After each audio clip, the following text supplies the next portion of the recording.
Hey TSA, this video is going to help you choose a competition and navigate the competitive events guide because this document is so huge and it has so many different parts that can be kind of hard to understand at first, but it's also going to be your best friend this year because it has all the information you need for every step of competition. So let's get started with the table of contents, and I'll make this a little bigger. And of course, we'll be spending most of our time on the right-hand side, but also this left-hand side has a bunch of important information, specifically in the general rules and regulations, the dress code, and the eligibility chart, but we'll get there in just a minute. So let's say you're just scanning through these competitions, trying to find one that you like, and I'll use biotechnology as an example, and I'll see if it's interesting. So this overview on every competition page will just tell you a little bit about what the competition is. So here it says, participants conduct research on a contemporary biotechnology based on an annual theme. We document the research, create an effective interactive display, and also an optional model or prototype. So not every competition is based on an annual theme, but since this one is, I can find it linked here in the TSA website. And I'll scroll past middle school and click on biotechnology over here. And it says this year the topic is microplastics, their effects on marine ecosystems, organisms in the environment, and a biotechnology that is being used to mitigate these effects. And wow, that sounds super interesting to me. So I'll move forward with this competition. But there's a lot more I need to know before I get started. So here it says eligibility is 1 team per chapter. But notice how it doesn't say how many people per team, how many members per team. So that's where the general rules and regulations I mentioned earlier comes into play. So this page over here will have a bunch of general rules that may not be mentioned in each specific competition page. So it's really important to go through this. So the one I'm concerned about here is this part. It says, unless otherwise designated, the maximum size of a team is 6 members. So that's how I would know, even though it doesn't say it anywhere else. And while I'm here, I can point out some other important stuff like the competitive event limit is 6 events per person, which honestly is a lot. Also, let's see. Oh yeah. All members are responsible for keeping up with updates and changes to their competition. So just in case the national website releases any updates, it's up to the member to keep up to date on that. Let's see. For competitions that have a test, you need to bring your own laptop that's capable of running 2 consecutive hours on battery power.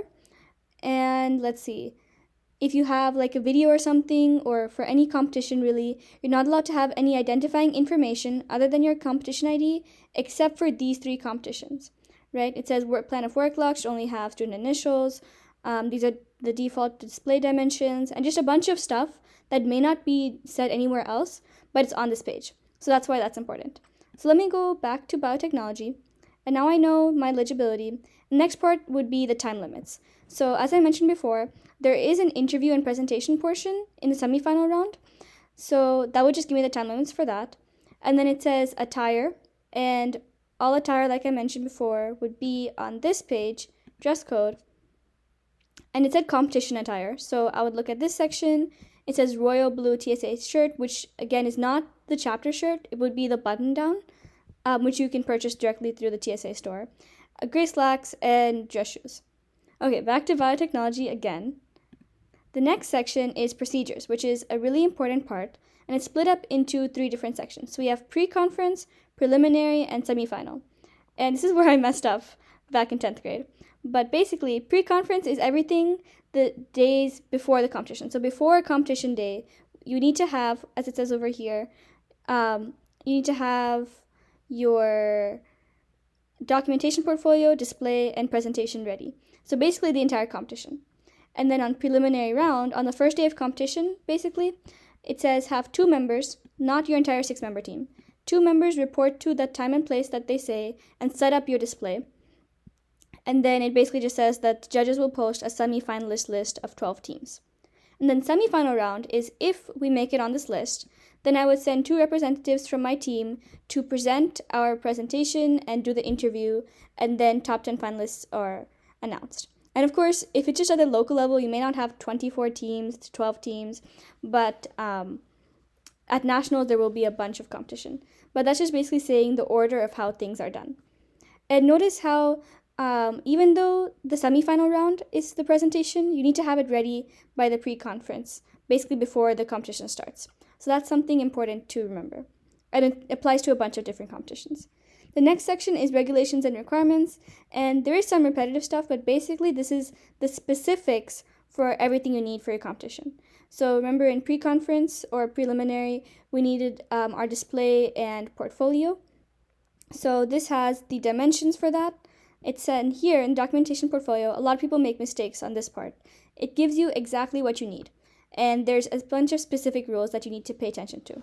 For example, it says you need to have a clear front report cover, and there's even a link for that. So you can't just have your portfolio in anything. It has to be in something that looks like this. And luckily, we have some still in the lab from last year, so you can pick it up if we still have some, and they didn't run out. But anyway, you have to have it in that clear front report cover.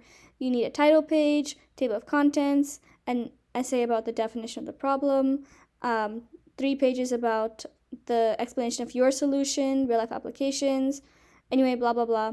It'll be different for every competition, but this one is similar for a bunch of competitions, your plan of work log. So it says see forms appendix. So I would go to the forms appendix, back to the table of contents, all the way down here. And the first one here is the plan of work log. So basically it's just showing how you split the work between all your members and how you did your competition.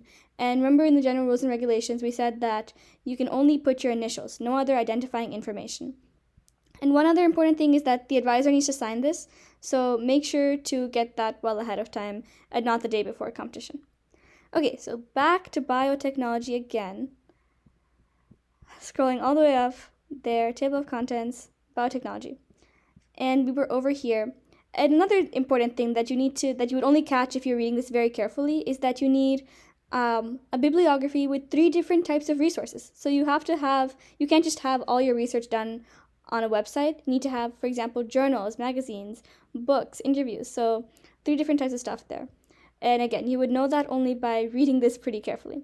And then again, semifinal round, once again, it says that you have to have your own laptop computer with battery power. And once you're done, you just remove your materials from the area. Okay, and this last part here is the evaluation. Basically, it tells you in what order are the judges going to judge your stuff. So the first 24 people are selected just by looking at the display in this competition. So you just walk around, look at the display, and then select the top 24. Then they look at your portfolio. There's a typo. Anyway, they look at your portfolio for the next 12. And then they choose top 10 by looking at the interview. So that just may give you some insight on how much you want to prioritize each part, although you should do your best in everything. Okay, and now most people think this is the end, but this is not the end, because one of the most important parts is the rubric, because it tells you exactly how the judges are going to give your score. And there are a bunch of specifics in here as well. For example, you have to make sure your display is interactive because you get 10 points from that. And this is the display rubric. If we go to documentation, there's separate guidelines for that. And one thing I saw last year in this presentation rubric is that you have to make sure all team members are participating in equally in your thing. And you have to incorporate your 21st century skills and make it concise. So there are a bunch of things that you want to look out for in this rubric. And when you're done with your competition, you should definitely score yourself. Or you should get your friends to score your competition based on this rubric, just to make sure you're hitting every mark and not losing points on silly stuff, right?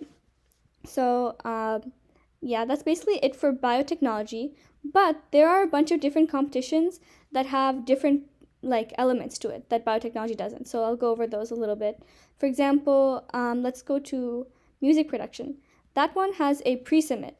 Basically, you have to submit the audio file a week before a competition, or sometimes many weeks before competition. So it'll be a week before the regional competition and sometimes a month before the national competition if you move on, right?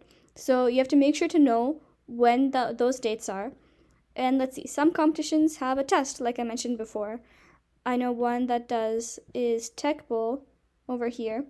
So it gives you specifics as to the requirements in testing and how your score will be averaged, and that you need to bring your own laptop And then one that's completely different, it's right under technology bowl. What's it called? Technology problem solving. It's completely on site, so there's nothing to do beforehand, but it also has a full list of regulations for the materials you need to bring on the day of. They're super specific, and if you don't have those, or if you don't have the right kind of materials, you can't even compete. So that's why this guide is super, super important. And then even in the forms appendix that I mentioned earlier, there are some more important files that you may need based on your competition. For example, if you're making a video and you use clips from online, you need to fill out this checklist, right? And you need to make sure to submit those. So this is basically the entire events guide. You should definitely go through it by yourself as well to see the specifics for each competition. But I hope this was helpful, and I know you all are going to do great in competition this year. So let us know if you have any questions. We're always here to help you. And that's all. Thanks.